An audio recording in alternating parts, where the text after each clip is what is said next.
هيا باشا، إيه الأخبار؟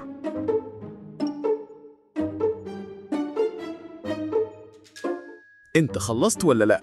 يا شادي بكلمك. خلصت؟ يعني ايه خلصت؟ وهل لما نخلص بنرتاح؟ هل سيزف كان بيرتاح لما يخلص؟ يعني الخلاص فعلا موجود ولا هو مجرد فكرة؟ سيزيف مين؟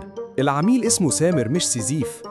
يا شادي، خلصت البروجكت لازم نسلمه للعميل. لو في يوم صحيت ومفتكرتش انت مين، هل فعلا نسيت؟ ولا دي كانت فرصتك تبدأ من أول وجديد؟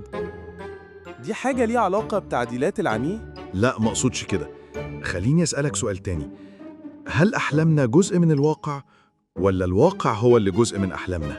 العميل هو اللي جزء من حياتنا. يعني عميل دي كلمة خاين؟ احنا ليه بنشتغل مع خونة؟ يعني لو العميل رفض الفيديو، هو بيرفضنا ولا بيرفض نفسه في المراية؟ واحنا مجردين. مجردين من إيه؟ مجردين يمكن من أي حاجة. كل شيء في الدنيا لازم نرجعه لصيغته الأولى، ساعتها بس نقدر نحكم عليه ونفهمه. يعني انت عايز ايه دلوقتي؟ تفتكر العوز شيء انت تقدر يا انسان تحققه لي؟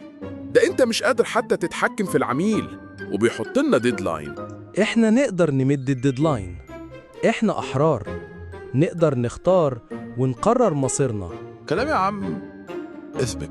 يعني الديدلاين إمتى بالظبط؟ اول ما تجاوب هتلاقيني خلصت. أحلامنا جزء من الواقع ولا الواقع هو اللي جزء من أحلامنا؟ طب لو صحيت يوم وما افتكرتش أنت مين، ولا دي كانت فرصتك تبدأ من أول وجديد؟